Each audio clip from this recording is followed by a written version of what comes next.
Killer 7 is a game you might not have heard of. It was released back in 2005 on the GameCube by Suda51, and in my opinion, it's one of the greatest games ever, because it is that good. The game's design and aesthetic is super unique, the story is absolutely phenomenal, even if you don't know what's going on, especially by the end, and its political commentary is especially insightful, I guess you could say. Now, it might sound pretty serious, because I just said the word politics, and to be honest, it is pretty serious. I'll even show some moments that show that whole, tension and seriousness because of politics.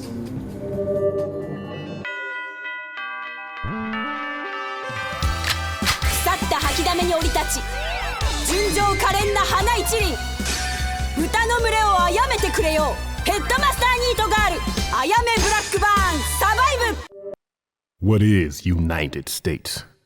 What is the purpose of the president? I'm Japanese. How the hell should I know?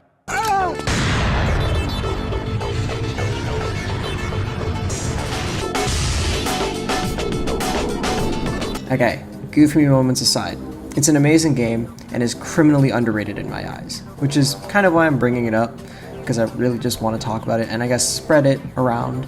And also, because I promised to talk about it in the last video, because I had finally finished it after putting it off for 5 or 4 years despite being so short, and because I really want to talk about one scene in particular, the Russian roulette scene, to be specific. Now, usually YouTubers give context to a lot of these scenes they break down. However, quite frankly, that is impossible without having to explain the whole story, because the questions are going to come up the second I start bringing up words like Earthbound Incarnation, which I'm going to bring up later. So yeah, it's pretty hard to explore. However, what you can do is buy the game. It is $20 and it's an absolutely amazing game. Not too long, took me about 12 hours to beat. Super good. Or you can just maybe watch a video online. There's probably one floating around on the internet. Or you can go to the fandom site and get bombarded with ads. It's up to you. So pick your poison.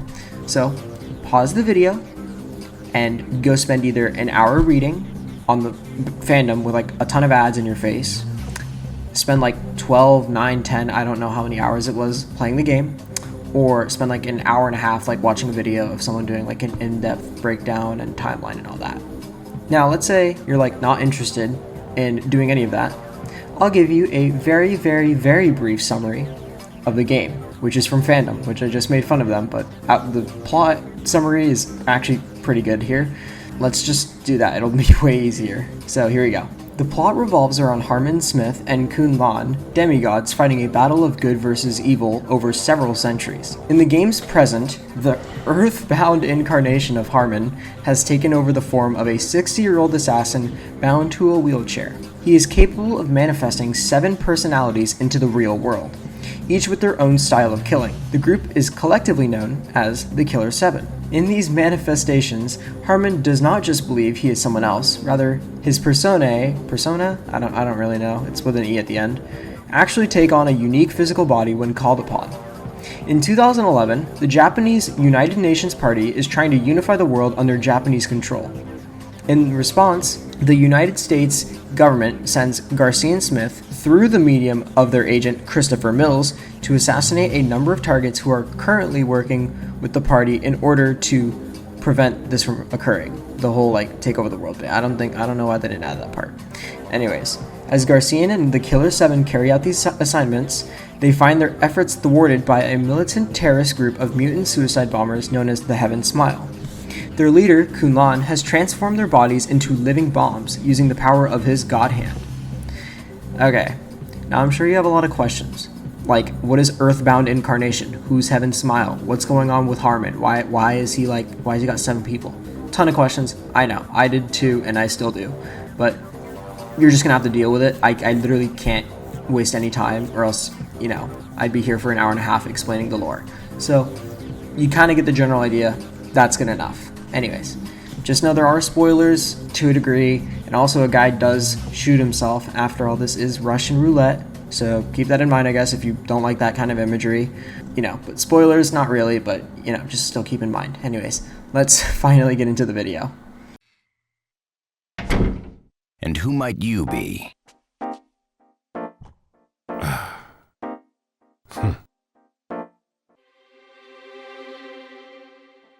Would you like to join me for a game of Russian roulette?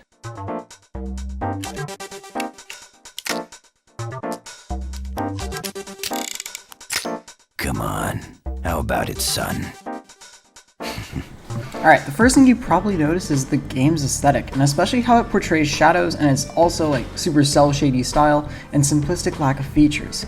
This is something that in general Killer 7 does absolutely amazingly. The shadows always contrast literally everything it's on and really adds to that Killer 7 feel.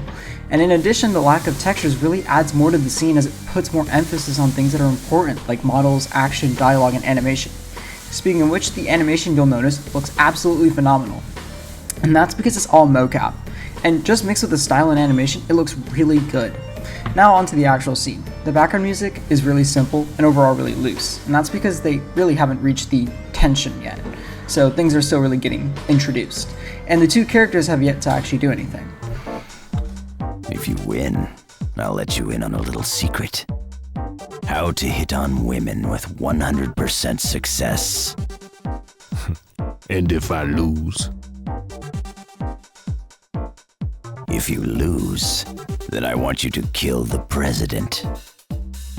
All right, it's a deal. This line seems super weird. How is he gonna give him the secrets of Riz if he wins, but has to kill the president if he loses? It's really weird. And you know, if you've ever played the game, you'll actually know that Benjamin is guarding some important stuff regarding the story, and also like if you want to win the game. So yeah, that's probably why. And also, how can Garcian kill the president if he's gonna die playing Russian roulette? Well, again, as I mentioned earlier, there's like other personas and stuff, and technically Garcian can't die, but killing the president is bad because that's bad, and also he works for the US government, obviously. So you get that. Now let's go back to the scene, and this whole just general like setting the stakes is very tense, at least for me when I was playing it. And another thing also is like the close-up of Garcian's face. I don't know why I liked it, and he does like a little rock eyebrow raise, and it really lets us kind of feel, or like, you know, empathize, I guess, or not empathize, but like feel the same confusion that he's feeling. And also with regards to cinematography, the low shot of Benjamin also helps him have this menacing aura around him. And this will be important for later, so keep that in mind. And anyways, back to watching. It's a deal.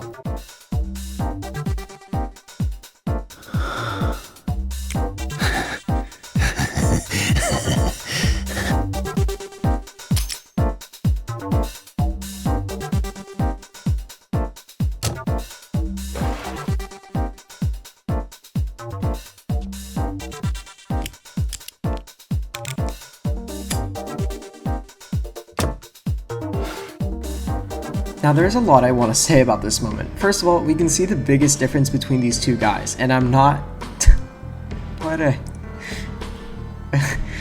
and I'm not talking about skin color. Why did I write that?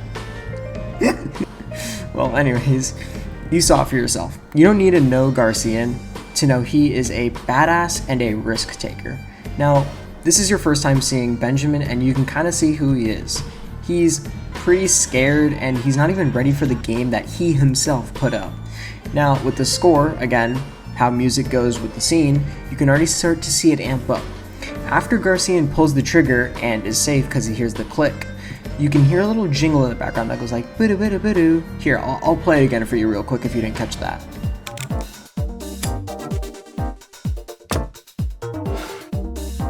This score slowly amping up to like that is going to be a reoccurring thing, and it's meant to symbolize obviously the tension in the room. After all, they've had just cleared 2 out of the 6 chambers in the cylinder, and now their chances of dying is much higher.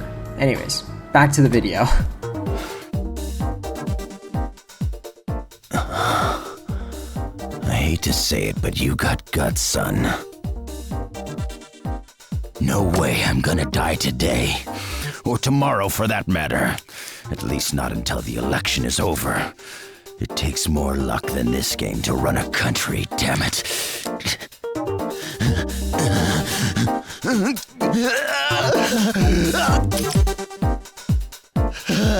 I'm on a roll.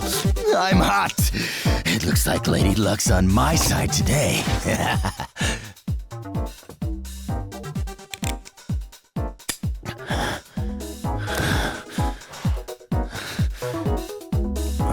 So if you thought Benjamin was scared earlier, now you really see how he is. He is moaning and groaning like he's about to bust and flinches before the shot. His arm literally recoils back.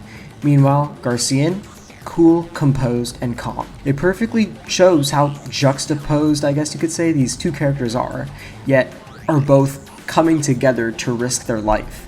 We also see who Benjamin is through his dialogue. A true, honest-to-God politician. Even when risking his life, like in the moment, he still manages to mention running the country, and this might be political commentary on how maybe politicians take huge gambles that we the people do not really notice. Politicians do a lot behind the scene, and it is possible that this is a look maybe into how they function. I'm not really sure, but you can kind of see how politics is infused with this game. Anyways, it could very well easily be like Benjamin's just perspective of the government, but I'm not really sure because this is overall like a 4-minute scene. Now, another thing you probably noticed is how the camera was now making Garcian the imposing figure here, and now he's the one with the low down angle. However, then it goes to Benjamin with a perspective that makes him look like David against the Goliath. Now, the whole reason for the David and Goliath thing is because they're both alive, and some of the shells have been cleared out, and now Benjamin is feeling high and mighty against an imposing threat like Garcian, a professional assassin. Now, the score here is already starting to get real good. It was pretty obvious this time as the tensions rise, so does the pitch of the song now too, and makes us all feel so much freaking cooler and really help us put it together. Another way that the tension is built is also through the fact that the camera never actually focuses on anything but the two characters. There's never a still moment or anything like that. And something my friend actually pointed out is that the cool colors of the room really enforce the cold hard stakes at play, which is something that he himself said. And because of those heavy contrasting shadows I mentioned earlier, and the cell shading that goes with that, and the good mocap, and the really good voice acting, especially now, everything feels really real, despite the fact that there is a lack of texture and complexity within the models. Except for Benjamin when he opens his eyes, like, really wide. It's pretty funny, but, you know, it still works, I guess. Anyways, back to the video. What's a country? Who are the people? What are politicians? Who knows? I just wanted to become a president. All I need is to hear the empty click of this gun, and my dreams will come true.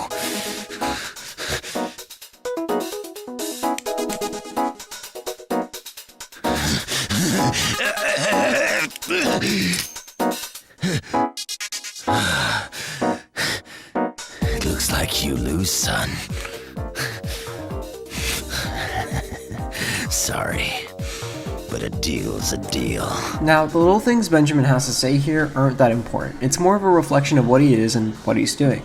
Now, I hope you can notice how the score is changing a lot. During Benjamin's monologue while talking about his aspirations to become president, the score changes and the song takes away the drums to really help emphasize how important this is for him. And when he turns the gun on himself, it changes again.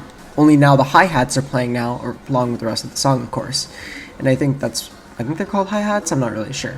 And this really helps to build the tension. Now, after he hears the gun go click, it's almost as if it was a huge release of all that tension, and then the song transitions with this synth in the background that goes like with a sinister-y tone, and it doesn't have the and it really helps have this like your fate is sealed sort of vibe to it, and it really makes you feel that this is not good. It is the end of Garcian.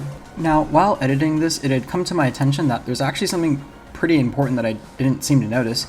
It was the fact that all of Garcia's clicks whenever there's no bullet sounded much different than how it was when Benjamin pulled the trigger. It sounds more, I want to say, dramatic when Benjamin pulls the trigger. It's like a little ding in there, I guess. I don't know. You'd have to listen. Here, I'll play it for you on screen. Let's do a little quick comparison.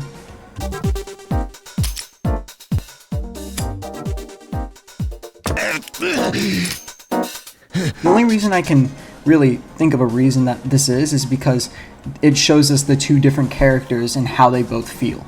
Garcian, cool, composed, calm, as I mentioned before, and that Click, it means nothing to him if he dies, because he maybe knows he's going to win. However, for Abraham, whoa, where did that name come from? Benjamin, Jesus. For Benjamin, it's something that he is very scared to hear, and so hearing the click, hearing that satisfying little like ding sound effect, really just shows how he's so calm by hearing that noise, and how he wants to hear it. Anyways, yeah, that's all I just wanted to talk about here. This is just an editor's note. Anyways, yeah, back to the video.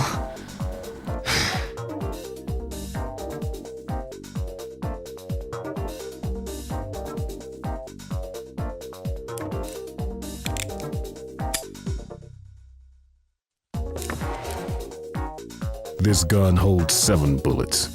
I'm a professional. You can't fool me, old man. Well, talk about a subversion of expectations, and you can hear that in the score as well. The music literally stops, as in also in complete and utter shock by the fact that Garcian is still alive. Then, everything is pitched up, and it's almost like a gotcha moment in the song. Now, the shot after this is so cool because we get an ominous low angle, one that shows dominance, and it's like the one that we saw at the beginning when Benjamin was shown as the main threat. And I think it's just cool to see how the tables have turned with who now gets the low shot, which shows who's the ominous threat. Now, Garcian's dialogue is also really good here. It just makes him seem so cool. Now, some would argue that it is possible that he knew he'd survive this whole time or not. We really don't know, because he would see the bullet in the chamber and stuff like that. But however, it just really sets the tone that you can't mess with Garcian. Oh, man. You and I, we're both sick. The only time we feel alive is when we put our lives on the line. It's a sad reality. But we people are never satisfied. We'll always seek a higher rush. The history of the United States rests within the walls of this institution. It's an old tradition that has continued since the first presidential election. I want you to see it through to the end.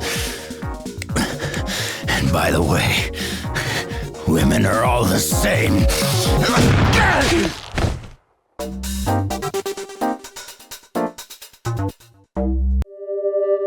Now, I really want to address what Benjamin says here and how he talks about the truth of human nature. Also ignore the part about the presidential election, all that. It's more of the story-related things that has to do with this whole scene, and also the game in general, and maybe, you know, with political commentary, like, of the whole game, this makes a lot more sense, but I'm not going to go into that. So yeah. But now, when Benjamin talks about how we're always seeking a thrill and a rush, I find it so fascinating because when he talks about it, he's talking about himself and Garcian. Two completely different people. Garcian is a top-tier professional assassin that works for the US government, and Benjamin is a politician and a principal, I guess, but long story. And they have both converged here to risk their lives and play a game of life and death. Now, we can also see the thrill-seeking in Benjamin's behavior, especially when he's raving about how he's, quote, hot and Lady Luck is on his side. It's just a really cool line. I like what it's saying here about how people can be sometimes. Yeah, that is loud, okay. And plus, I think it's cool that, you know, for the most part, these have all been action shots. We're always focusing on things that are moving. However, when he talks about putting his life on the line, we're given a still shot of the gun, and him reflecting on it and his actions. Anyways, onto the score. It completely shuts up like with Garcian, however this time it's the de-escalation of tension, and the music returns back to normal, at least when he dies, of course. And before that though, there's a little moment where you can hear it really start to get very loud, and then everything goes silent, of course. And I think that's just such a cool thing that almost imitates the gunshot itself, which is also, it's just a really cool little touch, and I think it perfectly encapsulates the feeling of, you know, some closure, finishing things up, and tying this, like, loose end. Anyways, I don't really know if this is the best cutscene in the game. It's honestly pretty debatable because there's a lot you could say about the end cutscene too, and all kinds of different cutscenes. They're all amazing, honestly. But I do want to say that the score here is amazing. Masafumi Takada and Jun Fukuda, who you might recognize because his songs were half my video last time, did an absolutely amazing job here. Not just the song and the score for the scene, but the game as a whole. He would actually go on to do games like Danganronpa and other Suda51 games, and he even started doing Smash Bros games like Smash Bros Melee and, no, not Melee, Brawl and Ultimate. but his songs are wildly different there. Here, you can even hear one of his songs now. It sounds so different to some of his other ones that you heard in my last video.